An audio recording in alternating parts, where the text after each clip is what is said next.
সমন্বয়ক এবং হচ্ছিল স্কুলে কিছু ছাত্রদের একটা বিক্ষোভের কথা শুনে আমরা ঘটনাস্থলে আসি। চারতলায় যে তার নিচে 500 একটা রুম আছে, সেখানে অনেক অপকর্ম দুর্নীতি করা হয়। দুর্নীতি করে তা অর্থ মেরে খেয়ে তিনি 7তলা বিল্ডিং বানিয়েছে। কোনো সুযোগ পাইলেই মেয়ে বসে আইসা যে একদমই মেয়েদের গায়ে হাত দেওয়া তো ঠিক না। এটা বঙ্গবন্ধুর মূর্তি বানাইছে 1.5 লাখ টাকা দিয়ে, 4টা স্পেশাল কক্ষ বানাইছে। রানিং স্টুডেন্ট, তো আমরা স্কুলে হেড স্যারের বিরুদ্ধে দুর্নীতির বিরুদ্ধে আমরা আন্দোলন করতেছি। যে হেড স্যার প্রতিনিয়ত দুর্নীতি করেই যাচ্ছে, যেটা আমরা মানতে পারছি না। অনেক অপকর্ম করতেছে। হেড স্যার নিজে পার্সোনাল রুম বানিয়েছে, নিজে পার্সোনাল অনেক কিছু বানিয়েছে। বঙ্গবন্ধুর মূর্তি বানিয়েছে 1.5 লাখ টাকা দিয়ে। তারপরে চারতলায় যে তার নিচে 500 একটা রুম আছে, সেখানে অনেক অপকর্ম দুর্নীতি করা হয়। সেখানে আমাদের প্রমাণ সব কিছু আছে। তার মধ্যে আরও প্রমাণ আছে যে যারা এসএসসি পরীক্ষার্থী ফেল করেছে তাদের কাছ থেকে অর্থ নিয়ে তাদের পাস করিয়ে দিচ্ছে। সেটা কেন হচ্ছে? নতুন নতুন খণ্ডকালীন শিক্ষক নিয়োগ দিচ্ছে টাকা দিয়ে। কেন হচ্ছে? এটা তো হওয়ার কথা ছিল না। আমাদের এমপি টিচার দরকার ছিল, কিন্তু তিনি টাকা নিয়ে খণ্ডকালীন শিক্ষক নিয়োগ দিচ্ছে। অনেক অপকর্ম করছে, মেয়েদের নিয়ে 4তলায় অনেক অপকর্ম করছে। সেটা আমাদের প্রমাণ সহ আছে।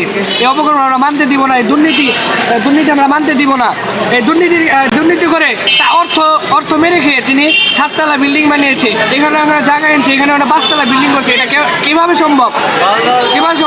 2-3 বছর পর ছোটখাটো উন্নয়ন করে সার্টিফিকেটের জন্য তিনি 200 টাকা নাকি 400 টাকা করে নিয়েছেন সবার কাছ থেকে। এটা কি দুর্নীতি নয়? এটা দুর্নীতি এই টাকা মেরে খেয়ে অনেক কিছু করছে। স্কুলে ধ্বংস করে দিচ্ছে। এই ধ্বংস যাতে না হয় সেজন্য হেড স্যারের পদত্যাগ আমরা চাই। যে পর্যন্ত পদত্যাগ না হচ্ছে সেই পর্যন্ত আমরা স্কুল ছাড়বো না। এখানে দাঁড়িয়ে আমরা পদত্যাগ করে তারপর যার মতো বাসায় যাবো। তাদের স্টুডেন্টের দিকে তাকানো, সে মেয়েদের দিকে তাকায়, একদম বাজে হবে।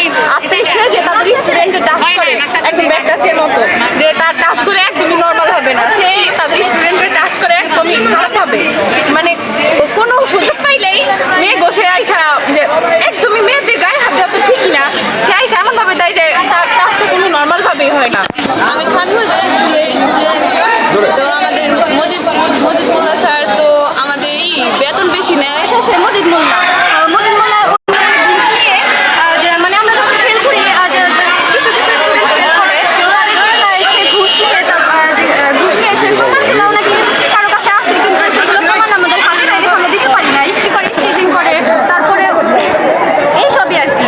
হেডমাস্টার তার বিরুদ্ধে বিভিন্ন অভিযোগ আসছে এবং সেই অভিযোগের ভিত্তিতে ছাত্র এবং শিক্ষকরা মিলিয়ে আমাদের বৈষম্য বিরোধী ছাত্র আন্দোলনের নেতৃবৃন্দের কাছে আসে। তারই পরিপ্রেক্ষিতে আমাদের রমজান মাহমুদ এবং আমাদের মেহরাব তার কাছে আসে।